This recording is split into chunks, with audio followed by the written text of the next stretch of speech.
And the consciousness is getting back to having this state, right? Having a pre-stimulus, a productive state, so we're not being already primed for fear and anxiety, and then we're ready for that next stimulus response. This is why people talk about rituals, having a ritual, because they want to set themselves up to win during the day.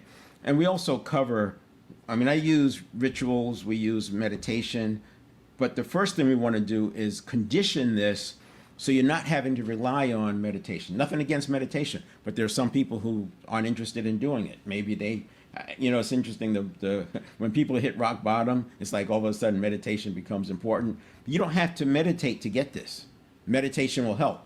You don't have to have rituals to get this. Rituals will help because we condition it in. Now, I will say this. I can condition this in. You will become aware of it. You will have the opportunity to go through the door. You'll spot the door.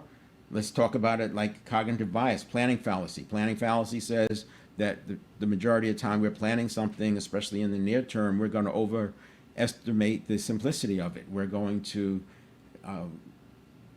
miscue on how quickly and how much we can get done, and we're going to be wrong we're going to just be wrong on the low side. We're not going to get it done. And planning fallacy, when they do this research, it shows up over and over. People will double down and double, even if they miss 3 weeks in a row hitting their targets, like in research, in these double-blind experiments, etc., they'll still double down that the fourth week is going to be different.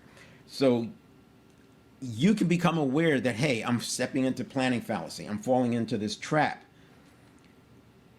But you still have to go through the door. That's here. That's this response to action. You still have to take the action. I can't do that for you.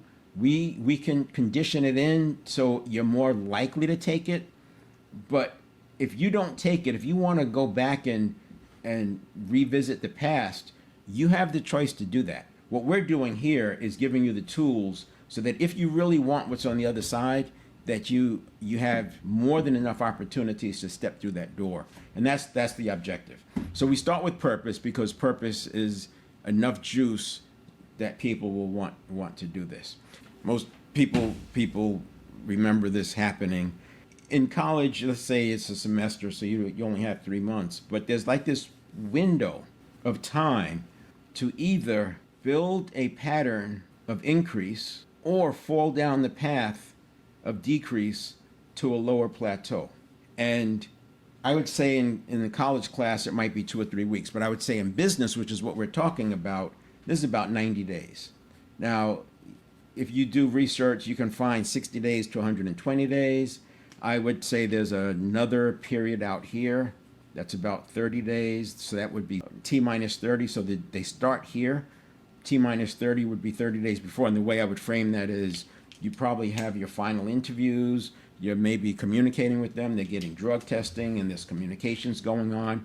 You have an opportunity to raise the bar and raise the expectations of what they're going to get and what's going to be expected of them. Not in a bad way, not in a gotcha way, but you're just clarifying some things because now they're getting closer and closer onto the team. And what's happening is people have more dopamine during this period, and dopamine is an amplifier of the neural pathway signal. So when we start building habits, neural pathways are involved, and this dopamine is an amplifier as well as the habit formation neurotransmitter. And we want to structure our first 90 days and structure the first 90 days of the people on our team so that we get something that looks more like this. And I would say then you keep the 2-year plan going, and that 2-year plan will be in 6 months increments.